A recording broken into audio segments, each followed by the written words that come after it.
শ্ৰীমন্ত শংকৰ হৰি ভকতৰ জানা যেন কল্পতৰু তাহান্ত বিনাই নাই নাই নাই আমাৰ পৰম গুৰু ৰাম তাহান্ত বিনাই নাই নাই নাই আমাৰ পৰম গুৰু হৰি ভক্তি দান দিয়া জগতক তাৰিলা সংসাৰ সিন্ধু হেনয় কৃপালু শংকৰ বিনাই নাহি নাহি আন বন্ধু ৰাম নাহি নাহি আন বন্ধু। শংকৰে শুদ্ধমত শাস্ত্ৰৰ তত্ত্বক ভেদি প্ৰচাৰিলা কৃষ্ণৰ ভকতি তাংক এৰি কি কাৰণে আনক বুলয় গুৰু কিনুলোক মহামূঢ় মতি। জয় গুৰু শংকৰ অপৰাধ বিনাশন।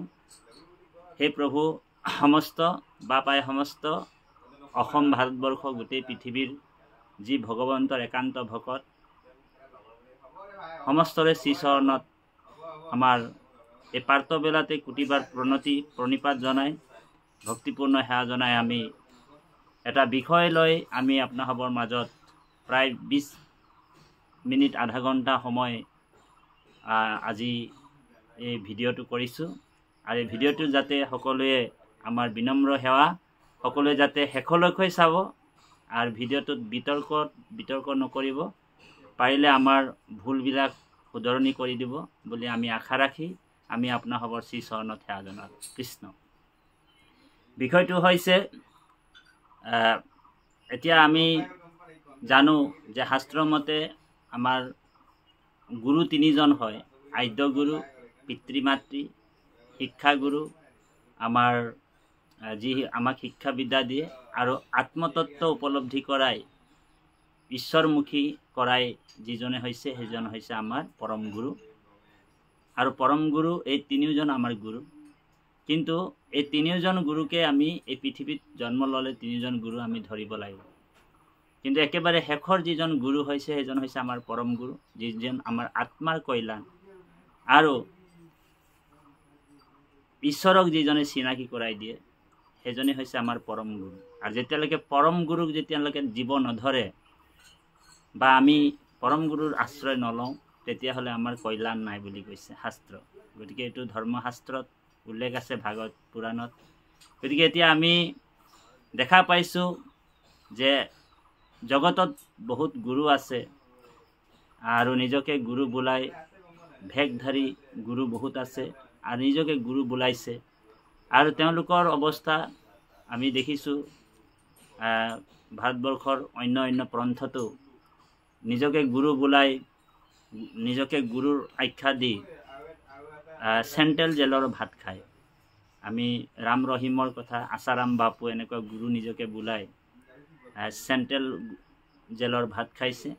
গতিকে সেই গুৰুসকলৰ কথা আমি নকওঁ। আমাৰ অসম ভূমিৰ যিজন মহাপুৰুষ জগতগুৰু শ্ৰীমন্ত শংকৰদেৱ বা আমাৰ পৰম গুৰু শ্ৰীমন্ত শংকৰদেৱ, সেই পৰম গুৰুৰ আশ্ৰয় লৈ জীৱই যেতিয়া ঈশ্বৰ ভজনা কৰিব, ভক্তি কৰিব, সেই গুৰুৰ আশ্ৰয়ত সেই গুৰুৰ কৃপাত তেওঁ পৰম ধামলৈ গতি কৰিব বুলি ভাগৱতে নিৰ্ণয় কৰিছে। আৰু মহাপুৰুষ মাধৱদেৱে কথাটো কৈছে যে শংকৰত পৰে গুৰু নাহি মূৰ আৰ, যে শংকৰদেৱৰকে আৰু গুৰু আৰু বেলেগ নাই। সকলোকে এইটো আহ্বান কৰিছে মহেন্দ্ৰ কন্দলীয়েও যে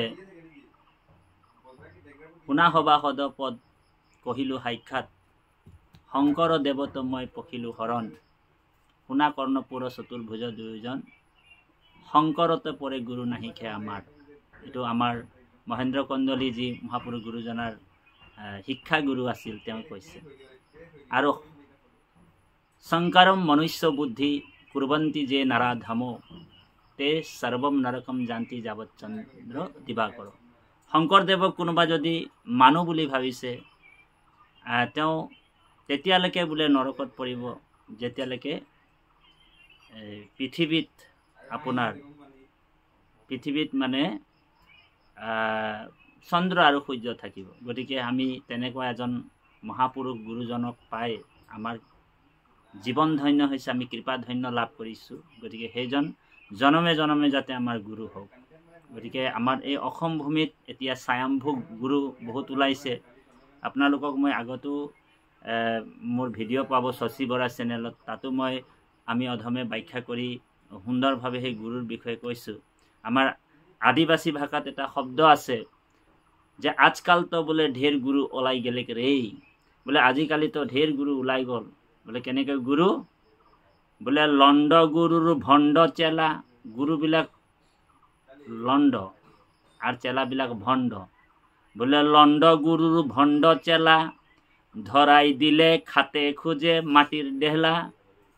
এনেকুৱা গুৰুক যদি আমি গুৰু বনাই লওঁ তেনেহ'লে আমাৰ জীৱনত কেতিয়াও কল্যাণ নহ'ব। ঔ হৰি ঔ ৰাম। গতিকে আমি গুৰু ধৰিব লাগে কাক? মহাপুৰুষ জগতগুৰু শ্ৰীমন্ত শংকৰদেৱ। আৰু মহাপুৰুষ জগতগুৰু কোন হয়?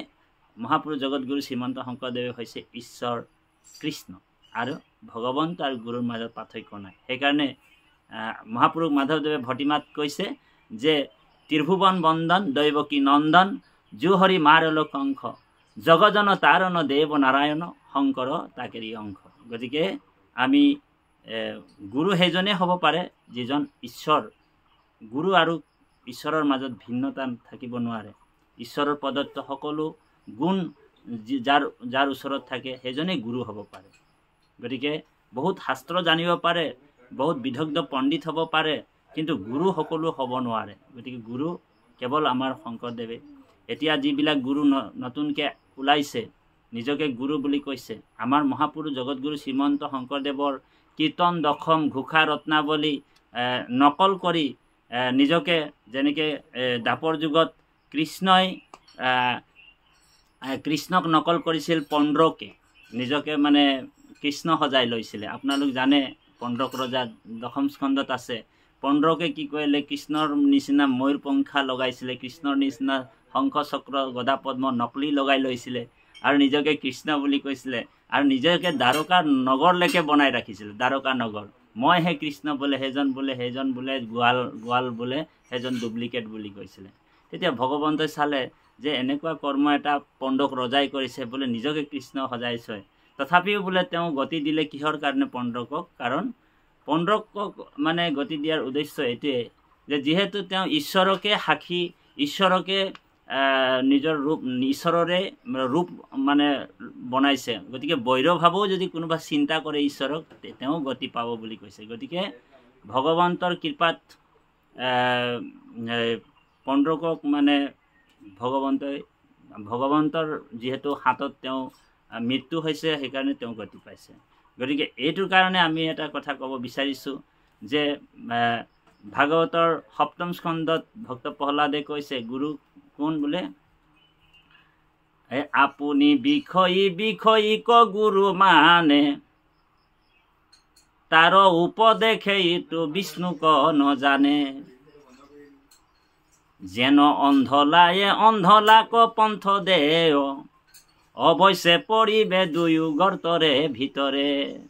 গতিকে আপুনি বিষয়ী, নিজেই বিষয়ী, আৰু বিষয়ী এজনক যদি গুৰু বনাই লওঁ, আমি যেনিবা বিষয়ী মানুহ, আৰু বিষয়ী মানুহ এজনক যদি আমি গুৰু বনাই লওঁ, তেওঁ যদি সেই বিষয়ীজন তেওঁ অকল বিলাসী গাড়ীত ঘূৰি ফুৰিব, মানে কোনোবা এটা একদম ৰ'দৰ পোহৰ নালাগিবলৈ ছাতি ধৰি ধৰি তেওঁক যাব, আৰু একদম ধুনীয়াকৈ তেওঁ ধন টকা পইচা ঐশ্বৰ্য বিভূতি একদম বিদেশত মানে ভ্ৰমণ কৰিব যাব, শিষ্যসকলৰ ধন টকা পইচা অৰিহণাত লৈ কিনে যদি তেওঁ বিদেশ ভ্ৰমণ কৰিব, আৰু মহাপুৰুষ জগতগুৰু শ্ৰীমন্ত শংকৰদেৱৰ আদৰ্শবিলাকক ডুপ্লিকেট কৰিব, সেইসকল কিন্তু এদিন তেওঁলোকৰ স্বয়ম্ভূ গুৰুসকল কিন্তু ভণ্ডামী গুৰুসকলৰ নষ্ট হোৱাটো খাটাং। কাৰণ এইটো ভগৱন্ত চাই আছে যে আমি সেই ভণ্ডামী গুৰুসকলক আমি এটাই অনুৰোধ জনাইছোঁ, আপোনালোকেও এতিয়া যিবিলাক আশ্ৰম খুলি থৈছে নিজৰ নিজৰ নামত, সেই আশ্ৰমবিলাক আপোনালোক বাদ দিয়ক, আৰু শ্ৰীমন্ত শংকৰদেৱ মহাপুৰুষ জগতগুৰু শ্ৰীমন্ত শংকৰদেৱক আপোনালোক গুৰু মান্যতা দি কিনি তেওঁৰ ওচৰত আশ্ৰয় লোৱা। তেতিয়াহে আপোনালোকৰ যি ডাঙৰ মহান উদ্দেশ্য, জীৱনৰ মহান কৰ্ম সফল হ'ব। গতিকে আমি সেই ভণ্ডামী গুৰুসকলক কৈছোঁ। গতিকে গুৰুগীতাটো এই কথাটো কৈছে, অমূৰ্খ গুৰু কলিত হুইবেক বহুতৰ, নজানিয়া প্ৰাণী হবে ভজিবে সততে, জীৱিকাৰ অৰ্থে শিষ্য সেৱাক বিচাৰি, আগ পাছ নজানিয়া নাম দান কৰে।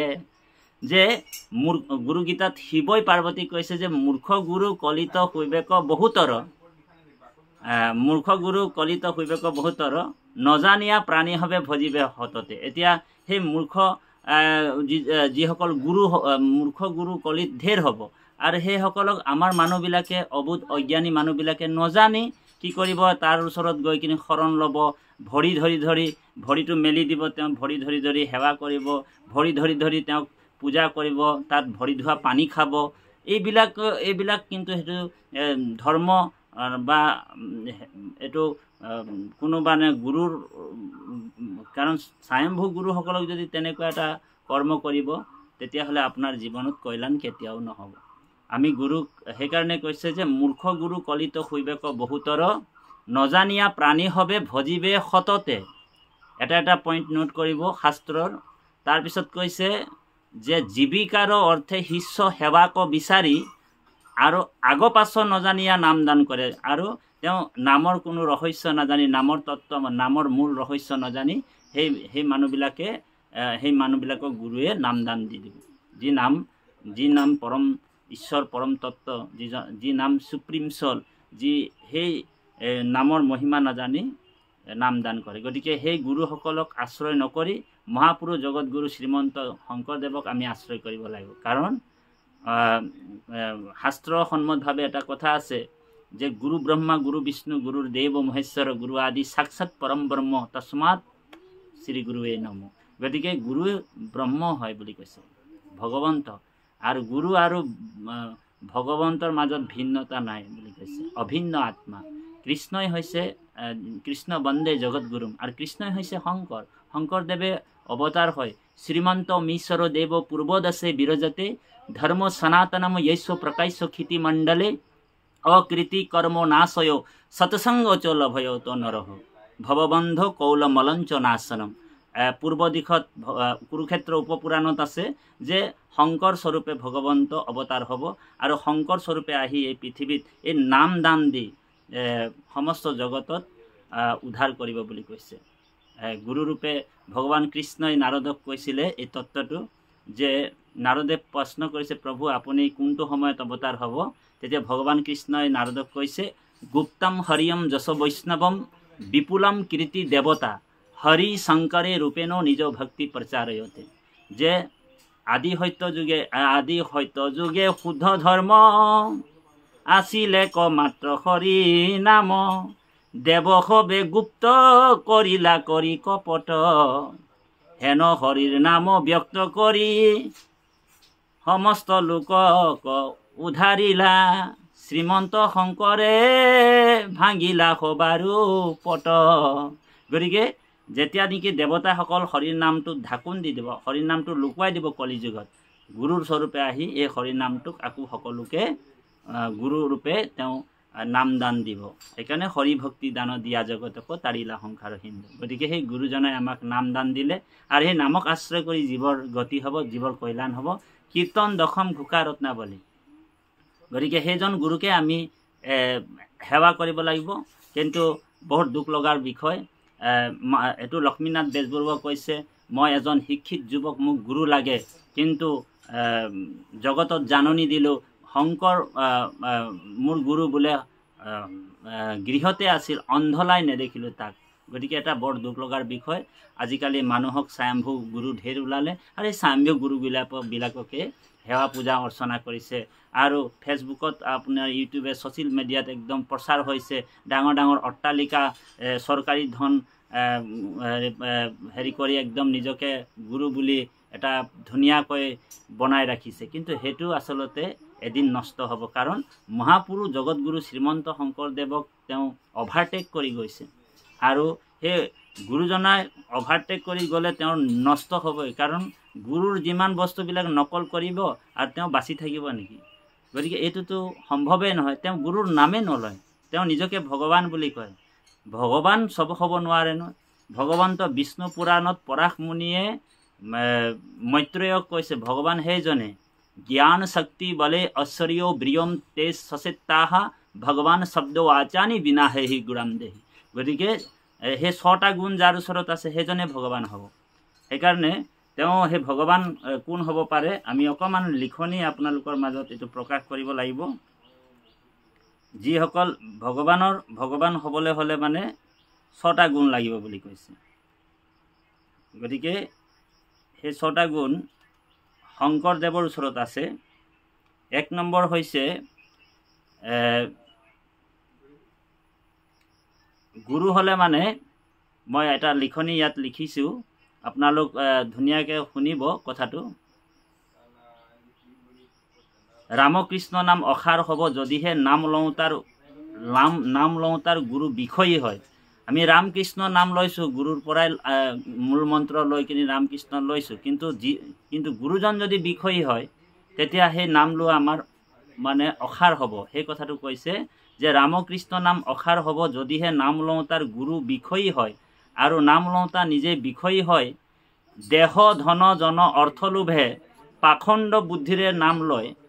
প্ৰহ্লাদৰ ভাষাত প্ৰহ্লাদে বুলন্ত শুনিও ক তাত বিষয়ীৰ নাহি গতি, গুৰু উপদেশে আপোনাতো সন্তে নুপুজে কৃষ্ণত ৰতি। গুৰুৰ লগত তেওঁৰ নিজৰো কল্যাণ কেতিয়াও নহ'ব। আপুনি বিষয়ী হোৱা যিটোজনে বিষয়ীক গুৰু মানে, যেন অন্ধলাক অন্ধে উপদেশ দিয়ে। এজন অন্ধলাই যদি মানে এজন অন্ধলাক উপদেশ দিব বিচাৰিছে, ব'লা বোলে মই তোমাক বাটটো দেখুৱাই দিম। এজন অন্ধ, মই ধৰি লওক নিজেই অন্ধ, আৰু এজন অন্ধলাক বোলে বাট দেখাই দিবলৈ কৈছোঁ যে ব'লা বোলে মই তোমাক বাটটো দেখুৱাই দিম। তেতিয়া দুইজন অন্ধই কি হ'ব, এটা গৰ্তৰ ভিতৰত পৰি ঔ হৰি ঔ ৰাম আমি মৰিব লাগিব। সেইকাৰণে ভক্ত প্ৰহ্লাদে কৈছে যে বৈষ্ণৱক যাবে নকৰে উপাসা, মোহ অন্ধ মূঢ়মতি, শুনা পিতৃ তেবে কৃষ্ণৰ চৰণ, নোচোৱে যাহাৰ তাহাৰ মতি। এইটো কীৰ্তন ঘোষাত মহাপুৰুষ গুৰুজনাই কৈছে। বিষয়ী গুৰুৱে নিজ আদৰ্শৰে ভগৱন্তৰ 4টা গুণৰ বাস্তৱ প্ৰমাণ দেখাবলৈ সক্ষম নহয়। সেইকেইটা হ'ল, যিজন বিষয়ী গুৰু তেওঁ মানে প্ৰমাণিত কৰিব নোৱাৰে। যদি প্ৰমাণিত তেওঁৰ ওচৰত সেই 4টা গুণ নাথাকে, তেওঁ প্ৰমাণিত নহয়। গুৰু বোলাবলৈ তেওঁৰ কোনো অধিকাৰ নাই। সেই 4টা কি? যিজন প্ৰকৃতাৰ্থত গুৰু হয় সেইজনৰ 1 নম্বৰ হৈছে সৰ্বজানন্তা হয়, আৰু 2 নম্বৰ হৈছে সৰ্বদৰ্শী হয়, 3 নম্বৰ হৈছে সৰ্বগামী হয়, আৰু 4 নম্বৰ হৈছে শক্তিমান হয়। এইটো গতিকে তেওঁৰ শিষ্যই কি ভাবি আছে নাজানে, কি কৰি আছে নেদেখে, শিষ্যই কাতৰে ডাকা ঠাইলৈ গুৰু যাব নোৱাৰে, আৰু শিষ্যক আপদ গুচোৱাৰ শক্তি গুৰুজনৰ যদি নাথাকে, শিষ্যই গুৰুৰূপী ঈশ্বৰৰ এই 4টা গুণ যদি বিষয়ে ঈশ্বৰৰ নাম ল'ব লাগে বা লয়, তেনে কোনো ঈশ্বৰক মাতিছে তেওঁ নিজেই নাজানে। গতিকে তেনে ৰামকৃষ্ণ নাম সেই গুৰুৰ পৰা আমি শৰণ ভজন লৈও কিন্তু আমি জীৱনত কেতিয়াও সাৰ্থক হ'ব নোৱাৰোঁ। কল্যাণ আমাৰ জীৱনত কেতিয়াও নহয়। গতিকে ঈশ্বৰৰ সহস্ৰ গুণ শাস্ত্ৰ সন্মত গুৰুতো এই গুণ প্ৰতিফলন দেখা যায়।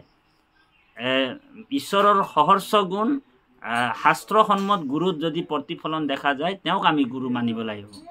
মহাপুৰুষ মাধৱদেৱে নিজ গুৰু শ্ৰীমন্ত শংকৰদেৱৰ ঐশ্বৰিক গুণৰ প্ৰমাণ পাইছে, ঘোষণা দিছে, আৰু শ্ৰীমন্ত শংকৰ হৰি ভকতৰ জানা যেন কল্পতৰু, তাহান্ত বিনাই নাই আমাৰ পৰম গুৰু। সেইবুলি মহাপুৰুষ মাধৱদেৱে তেওঁক গুৰু স্বীকৃতি দিছে। আৰু মহাপুৰুষ জগতগুৰু শ্ৰীমন্ত শংকৰদেৱৰ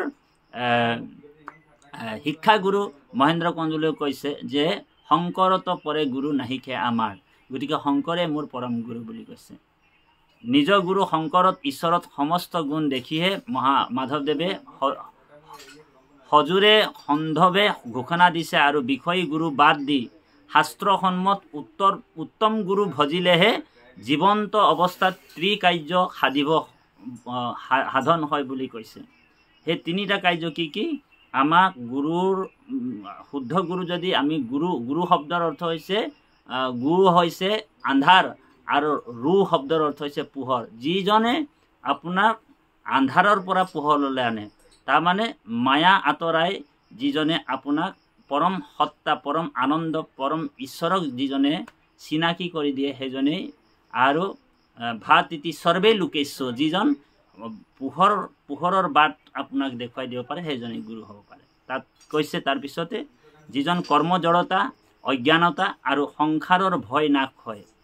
সেইকাৰণে ভক্তি ৰত্নাৱলীত মহাপুৰুষ মাধৱদেৱে কৈছে অসন্ত সবক নিন্দিয়া সন্তৰ, মহিমা কৰো বিদিত, উপদেশ দিবে নলাগে সন্তৰ, চাপুক মাত্ৰ শনিত, এতেকে সংসাৰ তৰিবে ক সুখে, শুনিও দৃষ্টান্ত আৰ, অগ্নিৰ আশ্ৰয় পাইলে যেন গুছে, ভয়হিত অন্ধকাৰ, সন্তৰ আশ্ৰয় পাইলে হেহি মতে, তিত্ৰেয় কাৰ্য সাধয়, গুছে কৰ্ম জড় অজ্ঞান আন্ধাৰ, আবাৰ সংসাৰ ভয়, কিবা বহুতৰ কহিবু সন্তৰ, মহিমাৰ নাহি পাৰ,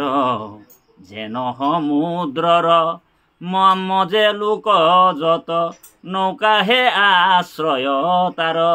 গতিকে সেইকাৰণে গুৰু ভটিমাত মহাপুৰুষ মাধৱদেৱে কৈছে যে দৰক্ষিত সুন্দৰ গৌৰ কলেবৰ, জৈসন সুৰ প্ৰকাশ, সকল সবাহদ ৰঞ্জন, জাকিৰি দৰ্শনে পাপ বিনাশ, বিনে অংগ ভূষণ পেখি শুকুবন, গহীন গম্ভীৰ ধীৰমতী, আয়ত কমল নয়ন বৰ সুন্দৰ, বয়ন চান্দ কহো জ্যোতি। গতিকে গুৰুজনাৰ ইমান সুন্দৰ ৰূপ বৰ্ণনা কৰিছে। আৰু কোনো এটা জেগাতে এইটো কোৱা নাই যে গুৰুজনাই তুলসী মালা পিন্ধিছিলে বুলি। গুৰু ভটিমাতে এইটো উল্লেখেই আছে, আপোনালোক চাব পাৰে যে বিনে অংগ ভূষণ পেখি শুকুবন, ভূষণ বোলে ডাঙৰ ডাঙৰ ৰুদ্ৰাক্ষ মালা, তুলসীৰ মালা এইবিলাক পিন্ধিছিলে বুলি বহুত মানুহে যুক্তি আনিব বিচাৰে, কিন্তু এইবিলাক নহয়। গুৰুজনা মাত্ৰ চেলেংখন, গামোচাখন, ধুতিখনে পিন্ধি ধুনীয়াকৈ ইমান সুন্দৰ মানে গুৰুজনাৰ মানে ৰূপ এই গুৰু ভটিমাত আছে। আপোনালোক পঢ়িব, এইটো পাব। কৃষ্ণ। তাৰপিছতে উত্তম গুৰু কৈছে যিজনে উত্তম গুৰু সেইজনে হ'ব পাৰে, কৈছে যিজনে আপোনাকো তৰাব, আপোনাক কৃষ্ণত ভকত, শাস্ত্ৰত শকত, ঈশ্বৰ চিনাবে তাৰে জগত, সেহি মহা আত্মক গুৰু মানিবা, যদি গুৰু নুহে তবু নেৰিবা, সমস্তৰে যিটো গুৰু ঈশ্বৰ, ভেষ ধৰি থাকে সাধাৰণ, গতিকে তাক গুৰু নামানিবা যিজন ভেষ ধৰি থাকে। আমাক ভাগৱতে এইটো নিৰ্ণয় কৰিছে। এইটো আপোনাৰ গুৰুজনাই বৰ সুন্দৰভাৱে এইটো দিছে। বেদৰ ৰহস্য তত্ত্ব সকলো জানন্তা, কৃষ্ণকো ভকতি বলে সাক্ষাৎ কৰোন্ত, এহেন্তে উত্তম গুৰু কহিলো সম্প্ৰতি, ইহাৰেহে উপদেশে শুধ হুৱে মতি, এ ৰাম কৃষ্ণত ভকতি হুৱে সংসাৰ কোতাৰে, নাই নাই সংসাৰত গুৰু আত পৰে। গতিকে কৃষ্ণৰ ভকত হ'ব লাগিব। গতিকে অনেক শাস্ত্ৰ জানিলেও নহ'ব, তেওঁ যদি কৃষ্ণৰ ভকত নহয় তেওঁ গুৰু হ'ব নোৱাৰে। গতিকে একান্ত ভগৱন্তৰ ভকতেহে আৰু কৃষ্ণক সাক্ষাৎ হৃদয়ত আনিব পাৰে। গতিকে আমাৰ গুৰুজনাৰ শংকৰদেৱৰ মানে গোটেই এইবিলাক গুণ আছিল। ভগৱন্ত নিজেই তেওঁ চতুৰ্ভুজ ৰূপ হৈছিলে। আপোনালোক জানে, চান খাই এইবিলাক কাহিনী আছে, আপোনালোক পঢ়িলে গম পাব। তাৰপিছত ভাগৱতে কৈছে, এই ৰাম গুৰু ঈশ্বৰত ভিন্ন বুদ্ধি ভয় লাজাৰ, সেহিহে নৰক পৰে গতি নাই তাৰ, বিনা গুৰু উপদেশে নতৰ কেব, সংসাৰ সাগৰে নৌকা নাই নাই দেৱ। গতিকে বিনা গুৰু চৰণে ভকতি মুকুতি ৰকতি, বিনা গুৰু চৰণে ভকতি ৰুকতি কবুহু নহয়। উহিতত্ব বেদক বাণী জানি নৰ নকৰ বিৰাম, ধৰ্মক কৰ্মক গৰ্বক চুৰি ডাকি বোলো ৰাম ৰাম। গতিকে বিনয় গুৰু চৰণে মানে যদি সেই শুদ্ধ গুৰুক যদি আপুনি নল'ব তেতিয়ালৈকে আপোনাৰ ভকতি মুকুতি একোৱেই নহ'ব। সেইকাৰণে কৈছে ভাগৱতত কৈছে, আৰু গুৰু যদি প্ৰসন্ন হয় প্ৰয়োগছতম গুৰু প্ৰীতম প্ৰয়োগছতি গুৰু প্ৰীতম বৈকুণ্ঠ দুৰ্লভম। আৰু যদি গুৰুক যদি আপুনি প্ৰসন্ন কৰিব পাৰে তেনেহ'লে বৈকুণ্ঠও আপোনাৰ কাৰণে দুৰ্লভ বৈকুণ্ঠও আপুনি লাভ কৰিব পাৰে। প্ৰয়োগছতি গুৰু প্ৰীতম বৈকুণ্ঠ যোগী দুৰ্লভম বৈকুণ্ঠ। আৰু যোগীজনৰ যি দুৰ্লভ বৈকুণ্ঠ আপুনি সহজতে লাভ কৰিব পাৰিব বুলি কৈছে। সেইকাৰণে ইয়াত কৈছে ধৰ্মটো সাক্ষাৎ ভগৱত প্ৰণীতম। তাৰমানে ধৰ্মৰ পথক স্বয়ং ভগৱানে প্ৰত্যক্ষভাৱে নিৰ্দেশ কৰে গুৰুৰ যোগেদি। সেইকাৰণে গুৰুৱে ভৱ সংসাৰৰ একমাত্ৰ কাণ্ডাৰী। গতিকে গুৰুক ঈশ্বৰ ৰূপত ভজাটো শাস্ত্ৰ বিহিত কৰ্ম।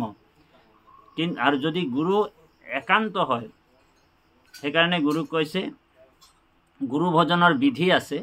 তদৌ বিধি প্ৰণিপাতেনো প্ৰশ্নেনো সেৱায়ে উপদৈক্ষন্তি তে জ্ঞানম জ্ঞানী তত্ত্বদৰ্শিনম। তাৰমানে যিজনে শ্ৰদ্ধাৱান চিত্তে প্ৰণতিপূৰ্বকে তত্ত্বদৰ্শী সদ্গুৰুৰ শৰণাগত হোৱা, তেওঁৰ ওচৰত পৰম তত্ত্ব সম্বন্ধে ঐকান্তিকতাৰে প্ৰশ্ন কৰা আৰু তেওঁৰ সেৱা কৰা। তত্ত্বদৰ্শী গুৰুৱে তোমাক দিব্য জ্ঞান দান দিব পাৰিব, কিয়নো তেওঁ পৰম সত্যক দৰ্শন কৰি আছে। আৰু যিজন পৰম সত্যক জানে সেইজনেই আপোনাৰ গুৰু হ'ব পাৰে। সেইকাৰণে কৈছে ভক্তি বিবেকত শাস্ত্ৰ সাৰ ঘোষিত হৈছে। গুৰুৱে ব্ৰহ্মা গুৰুৱে বিষ্ণু গুৰুৱে মহেশ্বৰ গুৰু পৰম ব্ৰহ্ম। যিহেতু তেওঁৱে মাতা তেওঁৱে পিতা তেওঁৱে প্ৰভু তেওঁৱে হৰি বন্ধু। বিষ্ণু ৰহস্যটো কৈছে সকলো যত্নেৰে গুৰু আৰু বিষ্ণুক যিজনে অভেদ ৰূপে অৰ্চনা কৰে। এই ৰাম আমাক চিনাবে যিটো গুৰু কৃপাময়, সেহিহে পৰম বন্ধু জানিবা নিশ্চয়। গতিকে তস্মাৎ গুৰুম প্ৰপদ্যন্তে জিজ্ঞাসু সেও উত্তমম। তাৰমানে যিজন গুৰুৱে হেন জানি চাহে যিটো উত্তম কৈলান, প্ৰথমে কৰিবে সিটো গুৰুক সন্মান। মহাপুৰুষ জগতগুৰু শ্ৰীমন্ত শংকৰদেৱকে আমি গুৰু মানিব লাগিব আৰু তেওঁক সন্মান কৰিব কৈছে। জানন্ত শাস্ত্ৰৰ তত্ত্ব কৃষ্ণৰ ভকত, সেহি গুৰু উপদেশ দিবা কহ কত। তাৰপিছত কৈছে যদ্যপি ভকত huye নুহন্ত পণ্ডিত ঈশ্বৰ সংশয় হিতু নপাৰে খণ্ডিত। তাৰপিছত কৈছে যে শাস্ত্ৰক জানন্ত যদি নুহিকে ভকত তান উপদেশে বুধ নুপুজে হি সত। শাস্ত্ৰ জানিব পাৰে কিন্তু তেওঁ ভকত নহবও পাৰে। সেইজনৰ পৰা আপুনি যদি ঈশ্বৰৰ নাম শুনে আপোনাৰ সংশয় তেওঁ খণ্ডিত কৰিব নোৱাৰে। বিশিষ্ট গুৰুক অকপটে সেৱা কৰি জানিবে গুৰু হে আত্মা দেৱ মহাহৰি। হেনয় বিনয় কৰি গুৰুৰ চৰণে ভাগৱত ধৰ্মক শিকিবে এক মনে। শুনে কৃষ্ণ কথা যিটো মহন্ত সংগত কৰ্ণপথে হৰি তাৰ সন্ত অন্তৰ্গত। আছে দুৰ্বাসনা যত অনাদি জন্মৰ কৰন্ত হবা কদূৰ দেৱ দামোদৰ। গতিকে আমি 500 বছৰ পূৰ্বে মহাপুৰুষ গুৰুজনাই এইবিলাক বাৰ্তা আমাক দিছে আৰু আমি সেই পৰম গুৰু